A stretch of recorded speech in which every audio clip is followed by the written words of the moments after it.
Good afternoon बच्चों। आपका मेरे चैनल अनलर्निंग पर हार्दिक स्वागत है। मैं अंकित सर आप लोगों को क्लास 10th का जो है पहला चैप्टर वास्तविक संख्या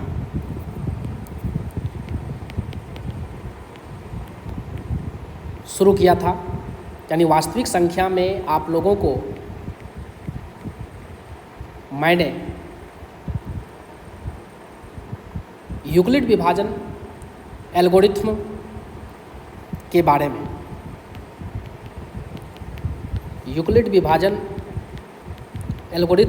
में समझाया था। प्यारे बच्चों, यूक्लिड विभाजन एल्गोरिथम जो है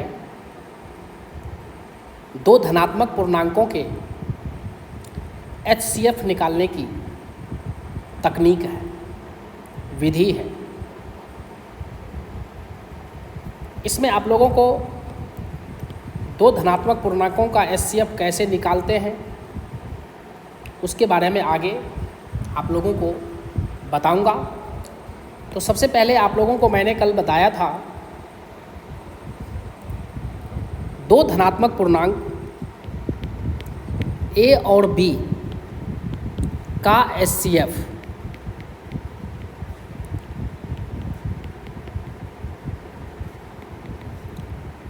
को संकेत में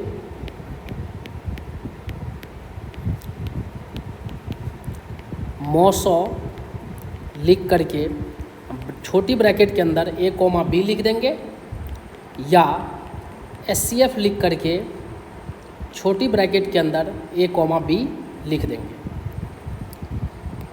तो सबसे पहले आप लोग ये जान लीजिए कि अगर मौसौ ब्रैकेट में जो है A, B है तो उसको पढ़ना क्या है। जैसे मौसौ A, B लिखा हुआ है तो इसको हम पढ़ेंगे A और B का मौसौ पढ़ते हैं। अगर यही चीज़ मान के चलिए, अगर आपको लिखा हुआ है HCF ब्रैकेट में A, B तो इसको आप इंग्लिश में पढ़ेंगे HCF of A and B, यानी इसको पढ़ेंगे ऐसा लिखा हुआ रहेगा तो HCF of A and B।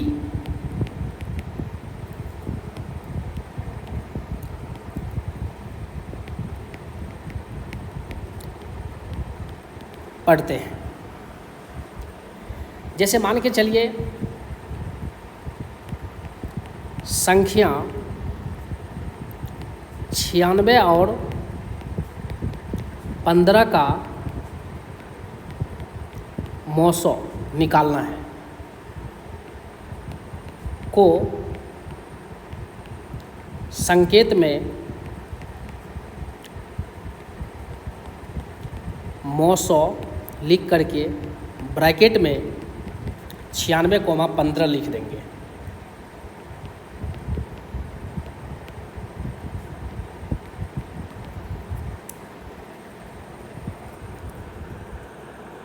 इसी तरह से जैसे कहीं पर लिखा हुआ है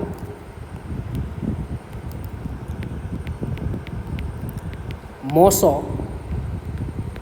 306, 20 तो इसको पढ़ेंगे क्या, इतना को 306 और 20 का मौसौ पढ़ते हैं। प्यारे बच्चों, एक चीज़ यहाँ पर याद रखिएगा आगे कि अगर मौसौ M, 0 है यानी m और 0 का मौसो आपसे पूछे क्या होगा, तो बताना है m। यहाँ पर m क्या है, जहाँ m कोई पूर्णांक है।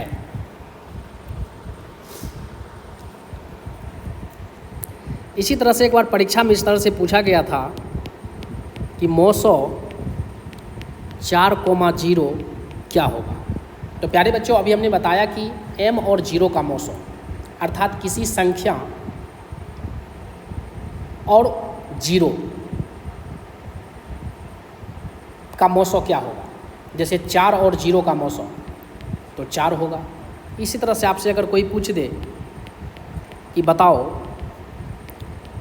8,0 का मौसो क्या होगा, तो 8 होगा। इस तरह से आप लोग याद रखेंगे।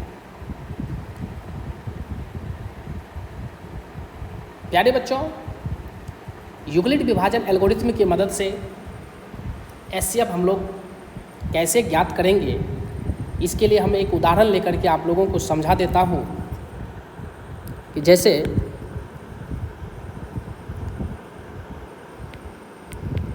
यूक्लिड विभाजन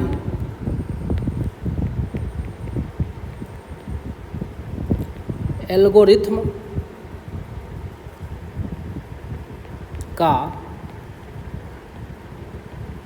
प्रयोग कर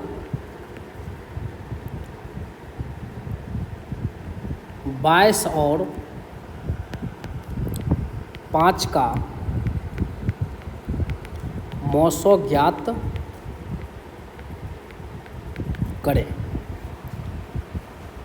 तो आइए समझते हैं कि हम यूक्लिड विभाजन एल्गोरिथ्म की मदद से 22 और 5 का मौसो कैसे ज्ञात करें। सबसे पहले इसमें देखना है कि जो संख्या बड़ी है उसको a बोलेंगे, मतलब भाज्य, और जो संख्या इसमें छोटी है उसको b बोलेंगे, यानी भाजक। तो सबसे पहले यहाँ पर लिखेंगे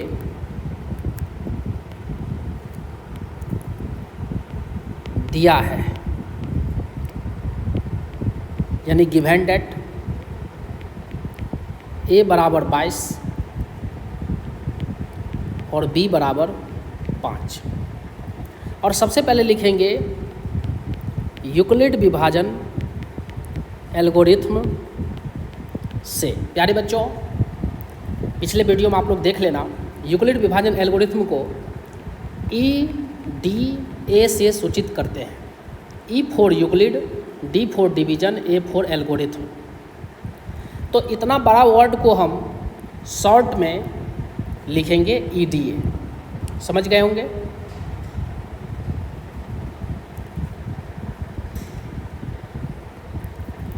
तो यूक्लिड विभाजन एल्गोरिथ्म की मदद से हम जानते हैं कि a बराबर BQ प्लस R, जहाँ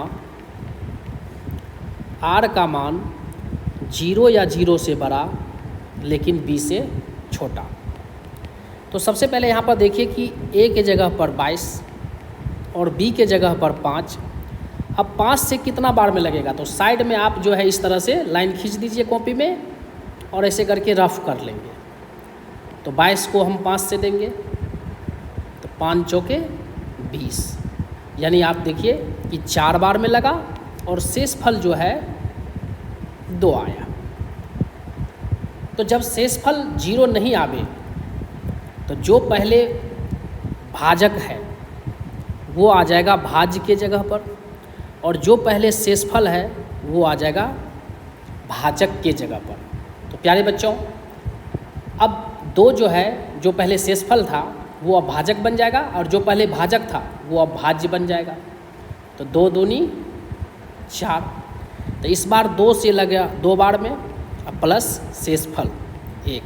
फिर देखिए शेषफल 0 नहीं आया, तो फिर क्या करेंगे, जो पहले भाजक है वो आ जाएगा भाज्य के जगह पर, और जो पहले शेषफल है वो आ जाएगा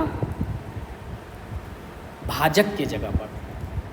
तो अब हम 1 से 2 को भागा करेंगे तो 1 दूनी 2, यानी 2 बार में लगा और शेषफल आ गया 0। ध्यान रहे कि जिस स्टेप में 0 आ जाएगा शेषफल, उस स्टेप का जो भाजक है वही होता है मौसौ। तो लास्ट में प्यारे बच्चों लिख देंगे अतः HCF ऑफ 22 and 5। तो आप देखो कि 1 2 3 तीसरा स्टेप में शेषफल के जगह पर 0 आया, यानी शेषफल का मान 0 आया।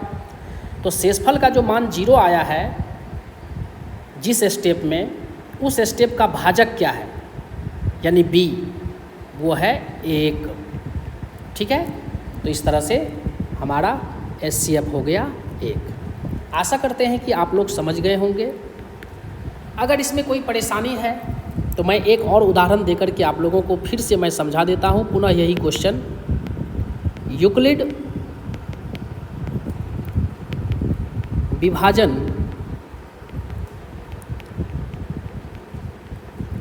एल्गोरिथ्म के मदद से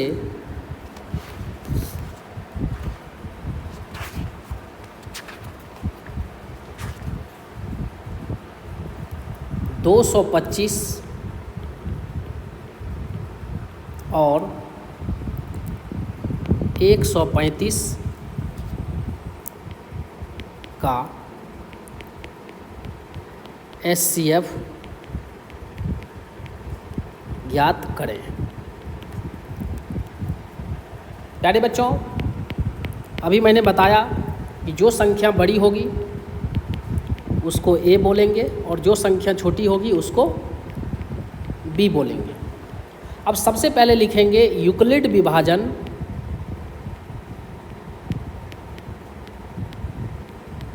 एल्गोरिथ्म से A बराबर BQ प्लस R,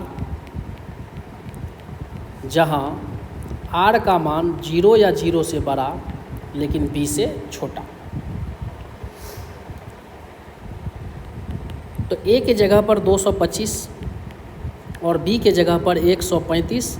अब देखो बच्चों, यहाँ पर साइड में कॉपी में तुम लोग रफ करते जाना कि 135 से 225 को भागा देना। तो जब हम 2 बार में लगाएंगे तो ज़्यादा हो जाएगी, तो 1 बार में लगाएंगे। इस तरह से शेषफल का मान आया 90। 1 बार में लगा और शेषफल का मान आया 90।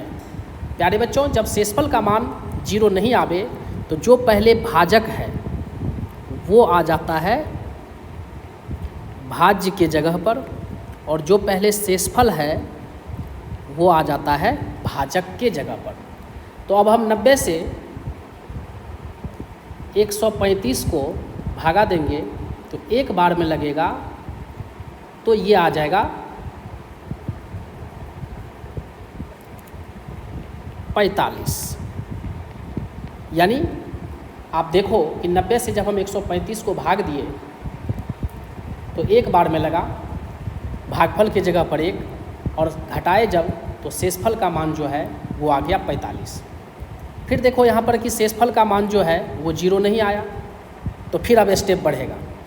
तो जो पहले भाजक के जगह पर है वो आ जाएगा अब भाज्य के जगह पर।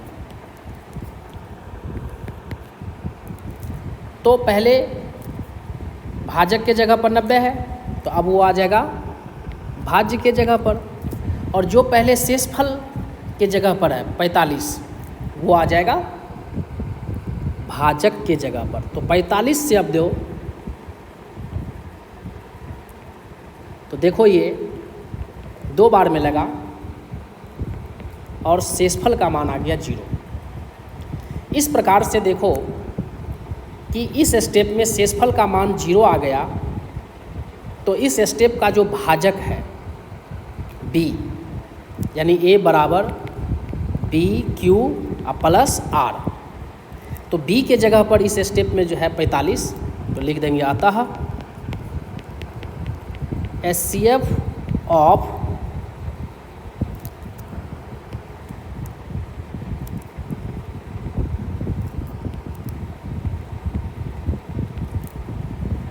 (225) और 135 बराबर 45 हो गया। इस तरह से आपका ये आंसर हो गया। आशा करते हैं कि आप सभी इस चीज़ को समझ गए होंगे कि यूक्लिड विभाजन एल्गोरिथम की मदद से हम कैसे HCF को ज्ञात करते हैं, दो धनात्मक पूर्णांकों के HCF को किस प्रकार से ज्ञात करते हैं, वो आप लोग समझ गए होंगे। मैं फिर से एक और उदाहरण लेता हूँ। NCERT का जो बुक है उसमें पेज नंबर 5 में उदाहरण पहला,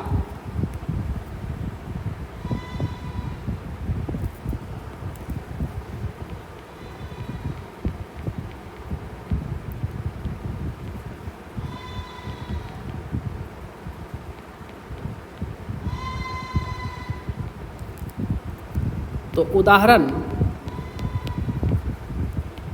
फर्स्ट में है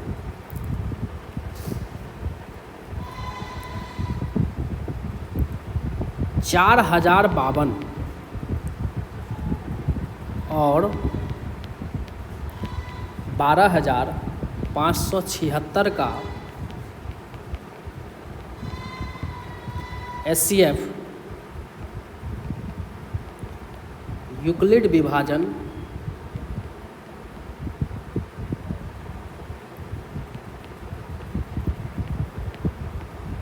एल्गोरिथम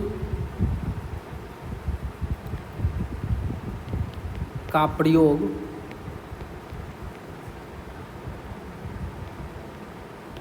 करके ज्ञात कीजिए।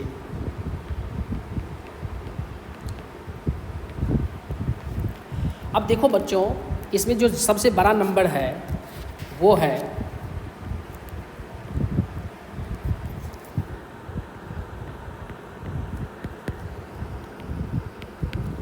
12,576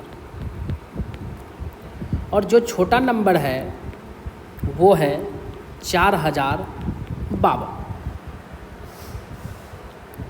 सबसे पहले लिखेंगे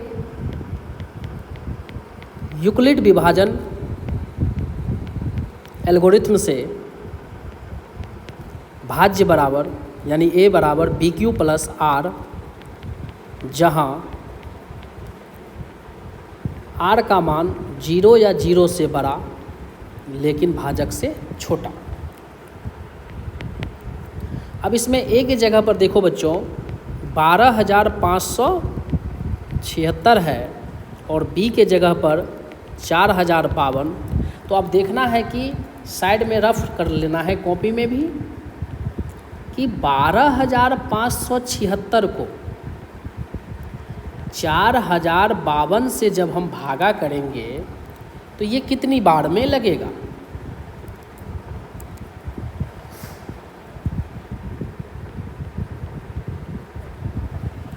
तो जब इसको भागा करोगे पहला स्टेप में, तो एक बार मैं चेक कर लेता हूँ कि जब हम 3 बार में लगाएंगे तो कितना जाएगा। ये 3 दूनी 6, 3 पंचे 15, 3 0 0 1, 3 चौके 12, तो 12,156 आ रहा है जो कि इससे जस्ट छोटा है। तो प्यारे बच्चों ये 3 बार में आपका लगेगा फर्स्ट स्टेप में। तो जब हम 3 बार में इसको लगाएंगे तो यहाँ पर लिखते हैं कितना आएगा 12,156। अब घटाइए,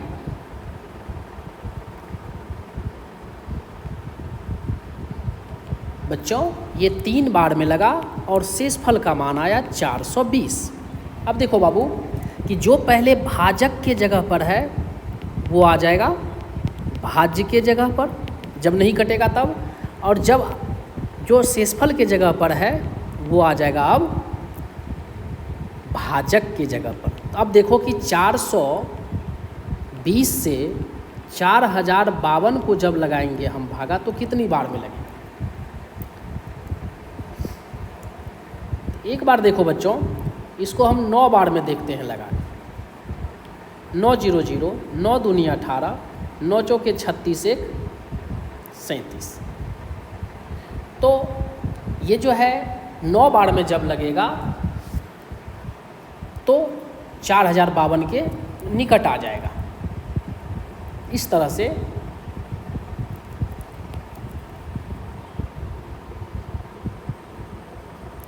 नौ बार में लगाते हैं हम।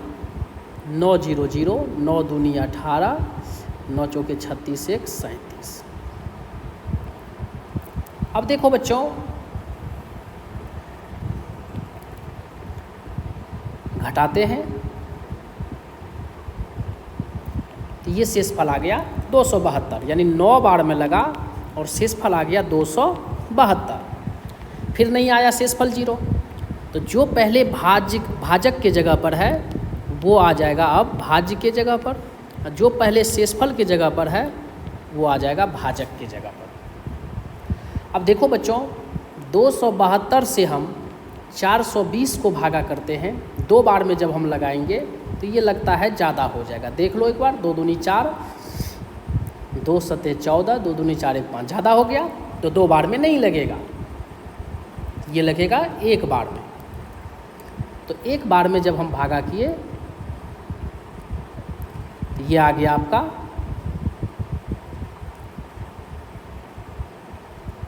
148 शेषफल, यानी 1 बार में लगा और शेषफल का मान आ गया बाबू 148। अब देखो फिर शेषफल 0 नहीं आया, तो जो पहले भाजक के जगह पर है वो आ जाएगा आपको भाज्य के जगह पर, और जो पहले शेषफल के जगह पर है वो आ जाएगा अब भाजक के जगह पर। अब 148 शेष में लगाते हैं तो देखते हैं कितना बार में लगता है। साइड से आप लोग भी इसी तरह से रफ करते जाइएगा कॉपी में।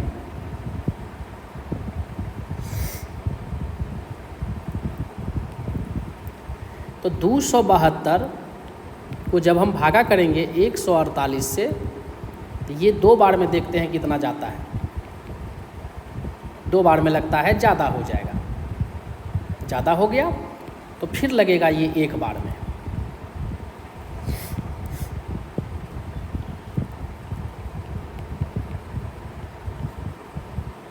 बारह में 60 गया 4, यहाँ से 6 बचा, 6 में 4 गया 2 और 2 में से गया 1। तो प्यारे बच्चों, 1 बार में लगा तो शेषफल आया 124।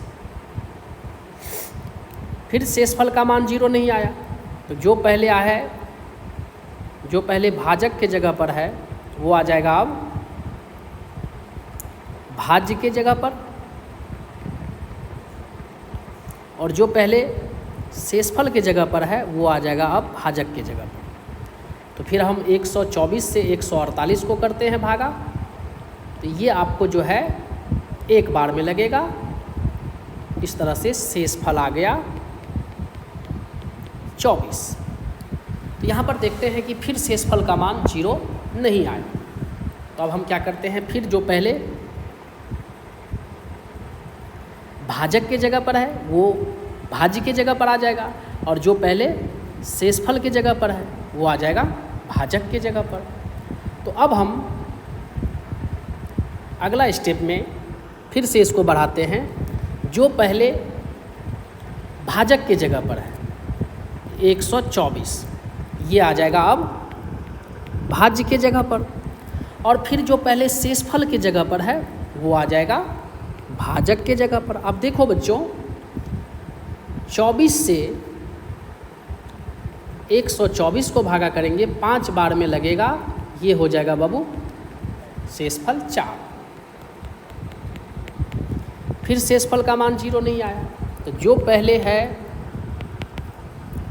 भाजक के जगह पर वो आ जाएगा भाज्य के जगह पर, और जो पहले है शेषफल के जगह पर वो आ जाएगा आपको भाजक के जगह पर। तो 4 से अब जो है 24 को करेंगे, ये बाबू निकल गया 6 बार में और शेषफल आ गया 0।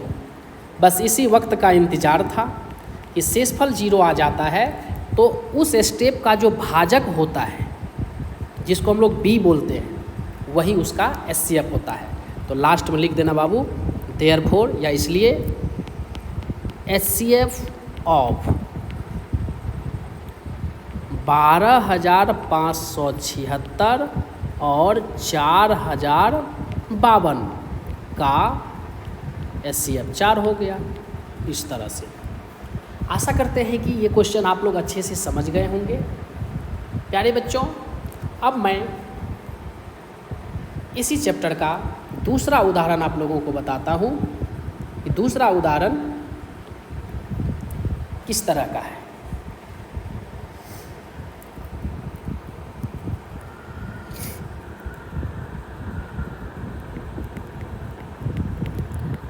उदाहरण 2 आपका है, दर्शाइए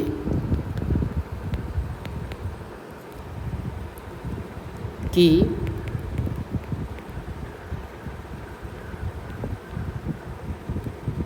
प्रत्येक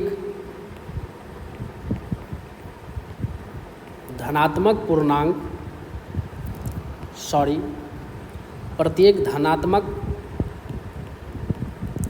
समपूर्णांक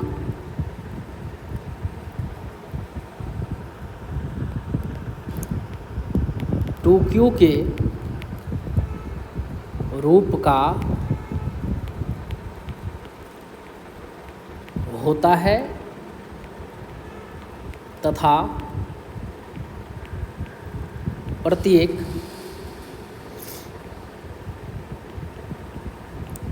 धनात्मक विषम पूर्णांक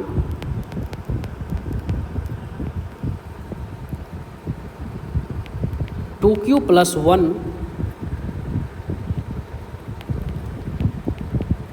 के रूप का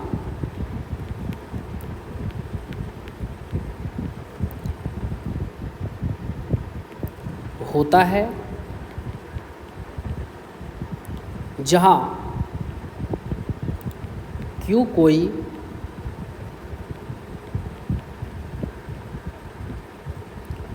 पूर्णांक है। देखो बच्चों, इस क्वेश्चन को हम लोग कैसे बनाते हैं। इसमें आपको कहता है कि प्रत्येक धनात्मक समपूर्णांक 2q के रूप का होता है। अर्थात इसका मतलब हुआ कि हम अगर समपूर्णांक को 2 से भाग करते हैं तो शेषफल 0 आता है, तथा प्रत्येक धनात्मक विषम पूर्णांक 2q प्लस 1 के रूप का होता है। अर्थात कहने का मतलब हुआ कि अगर हम उसको 2 से भाग करते हैं विषम पूर्णांक को, तो शेषफल कितना आता है 1। ये चीज़ दिखाने के लिए अभी तक हम लोग जान रहे हैं कि सम संख्या को 2 से भागा करेंगे तो शेषफल जो है 0 आता है, और विषम संख्या को जब हम 2 से भाग करते हैं तो शेषफल 1 आता है। यानी अभी तक हम लोग इस चीज़ को जानते हैं, लेकिन यहाँ पर क्वेश्चन है कि दर्शाने के लिए, मतलब दिखाने के लिए। तो आइए समझते हैं। तो यहाँ पर दिया हुआ है प्रत्येक धनात्मक समपूर्णांक 2q और धनात्मक विषम पूर्णांक जो है वो 2q प्लस 1। तो कोई भी पूर्णांक हो, सम हो या विषम, सबसे पहले लिखेंगे माना कि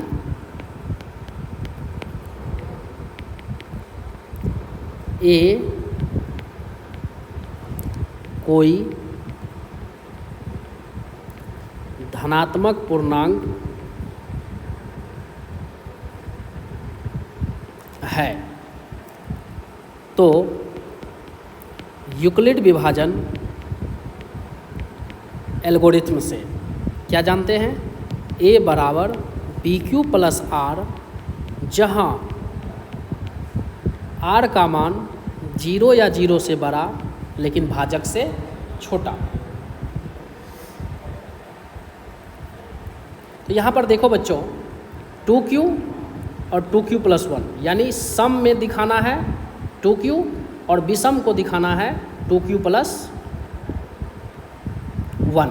तो यहाँ पर देखो कि b के जगह पर, भाजक के जगह पर 2 है, इसीलिए हम यहाँ पर लिखेंगे b बराबर 2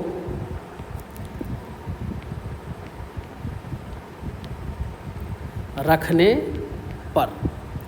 तो a बराबर b के जगह पर 2 रखेंगे 2q प्लस r, जहाँ r का मान 0 या 0 से बड़ा लेकिन b से छोटा। तो b के जगह पर क्या रखेंगे 2। तो प्यारे बच्चों यहाँ पर देखो, समझो इस चीज़ को कि r का मान 0 या 0 से बड़ा लेकिन 2 से छोटा, तो r का संभावित मान क्या होगा।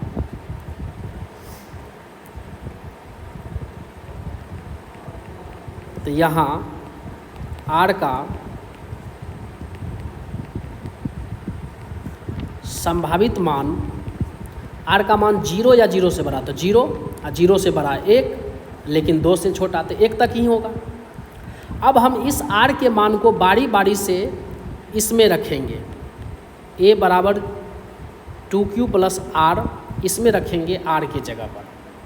तो जब हम रखेंगे तो पाएंगे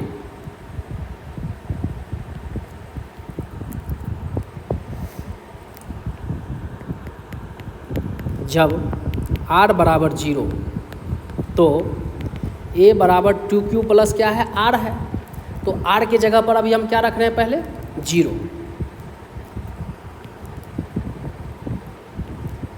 तो बच्चों देखो ये a बराबर आ गया 2q। फिर से देखो कि जब हम r बराबर 1 रखेंगे तो a बराबर 2q प्लस r, तो r के जगह पर क्या है इस बार 1 हो गया।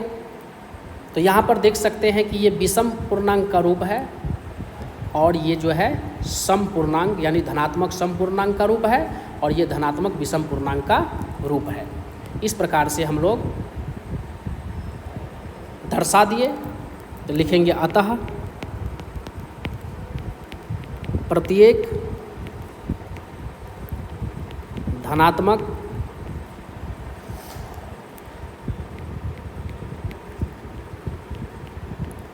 सम पूर्णांक 2q के रूप का तथा प्रत्येक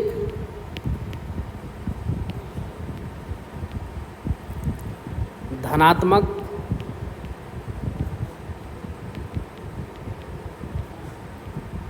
विषम पूर्णांक 2q प्लस 1 के रूप का होता है। इस तरह से आपका ये क्वेश्चन हो गया। आशा करते हैं कि आप लोग इस क्वेश्चन को अच्छे से समझ गए होंगे। इसी तरह का क्वेश्चन फिर उदाहरण 3 में भी दिया हुआ है।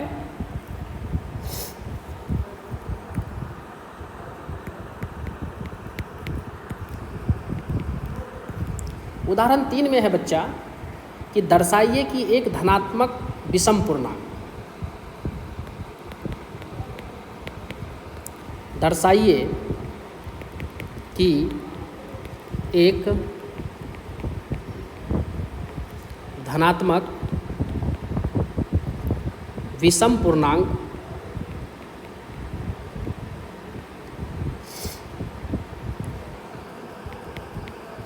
फोर क्यू प्लस 1 या 4q प्लस 3 के रूप का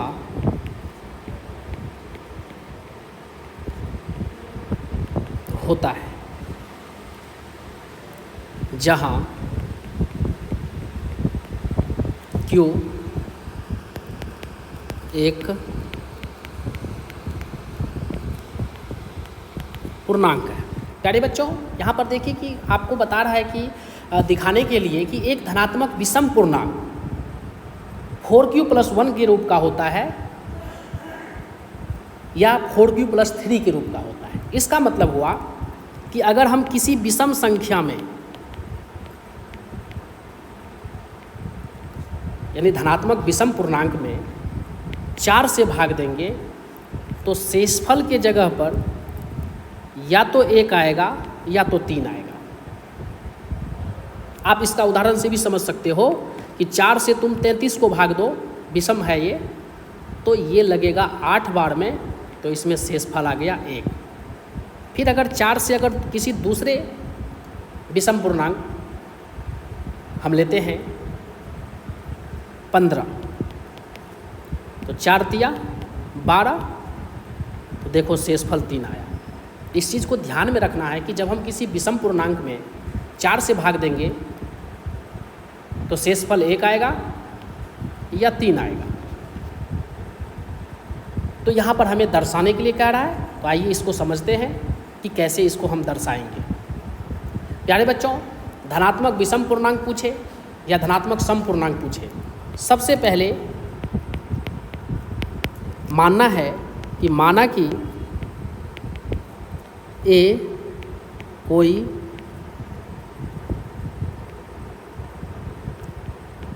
धनात्मक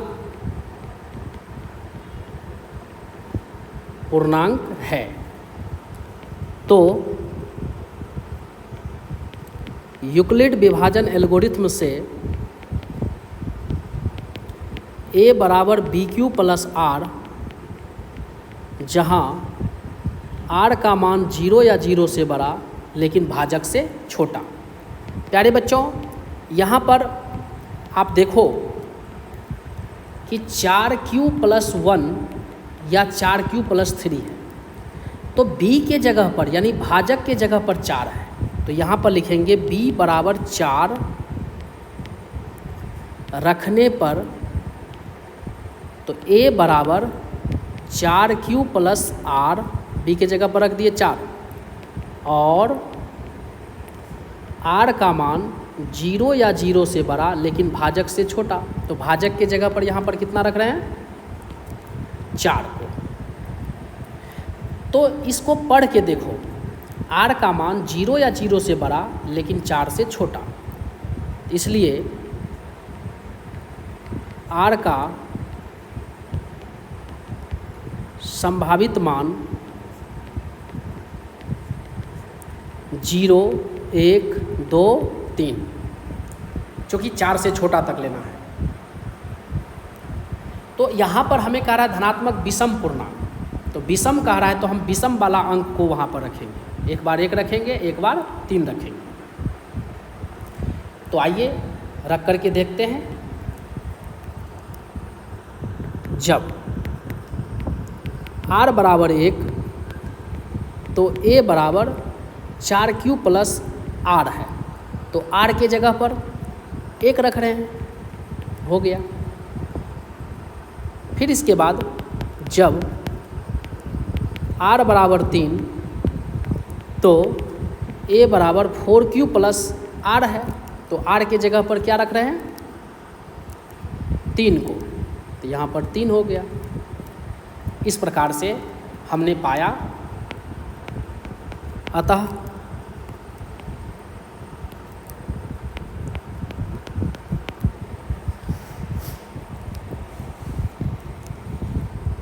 एक धनात्मक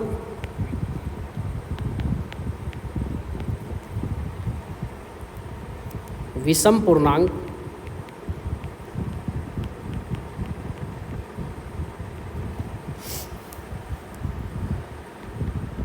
फोर क्यू प्लस 1 या 4q प्लस 3 के रूप का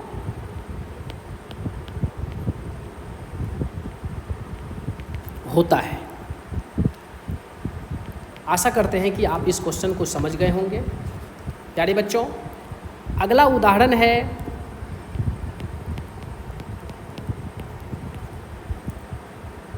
चार।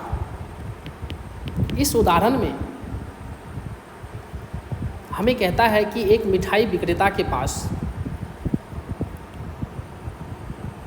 420 काजू का बर्फी है।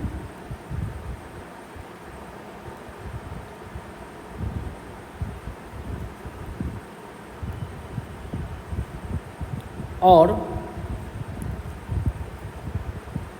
130 जो है उसमें बादाम की बर्फियाँ हैं।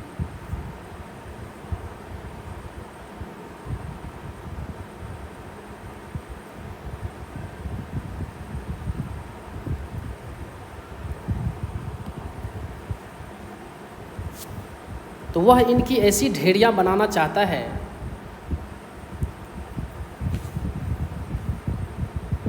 ताकि प्रत्येक ढेरी में बर्फियों की संख्या समान रहे और ये ढेरियाँ बर्फ़ी की परात में न्यूनतम स्थान घेरे। इस काम के लिए प्रत्येक ढेरी में कितनी बर्फ़ी रखी जा सकती है? प्यारे बच्चों, एक मिठाई विक्रेता के पास 420 है काजू का बर्फ़ी और 130 है बादाम का बर्फ़ी। तो जो इसमें बड़ा है उसको भाज्य मान लेना है, जो छोटा है उसको भाजक मान लेना है। अब इसका यूक्लिड विभाजन एल्गोरिथम की मदद से एचसीएफ जब निकालेंगे तो एचसीएफ हमें जो आएगा वही इसका अभीष्ट आंसर होगा। प्यारे बच्चों, ए की जगह पर 420 पुट करना है और बी के जगह पर 130 है। अब देखना है कि ये कितना बार में लगेगा फर्स्ट स्टेप में। तो 3 बार में लगेगा, तो शेषफल आपको आएगा, साइड में रफ कर लेना कि 130 से जब हम 420 को भाग देंगे तो 3 बार में जब ये लगेगा तो ये 390 हो जाएगा। अब इसको घटा लीजिए, ठीक है। अब देखते हैं यहाँ पर कि शेषफल का मान 0 नहीं आया, तो फिर अगला स्टेप में आप क्या करेंगे, जो पहले भाजक के जगह पर है वो आ जाएगा भाज्य की जगह पर, और जो पहले शेषफल के जगह पर है वो आ जाएगा भाजक के जगह पर। तो अब 130 को हम 30 से भागा करेंगे तो ये 4 बार में लगेगा और ये आ जाएगा बाबू 10। इस तरह से फिर शेषफल का मान 0 नहीं आता। जो पहले है भाजक के जगह पर वो आ जाएगा भाज्य के जगह पर, और जो पहले शेषफल के जगह पर है वो आ जाएगा आपको भाजक के जगह पर। तो 10 से अब हम 30 को भागा करेंगे तो ये 3 बार में पूरा पूरा कट जाता है, यानी शेषफल का मान 0 आ गया। तो जिस स्टेप में शेषफल 0 होता है उस स्टेप का जो भाजक होता है वही हमारा एचसीएफ होता है। तो यहाँ पर लिख देंगे लास्ट में, अतः अभीष्ट संख्या, यानी कहने का मतलब कि प्रत्येक ढेरी में कितनी बर्फियाँ रखी जा सकती है। तो अभीष्ट संख्या जो मैंने क्वेश्चन में हमें कह रहा है निकालने के लिए, वो हमारा आ गया 10। ठीक है, आशा करते हैं प्यारे बच्चों कि आप सभी इस क्वेश्चन को अच्छे से समझ गए होंगे।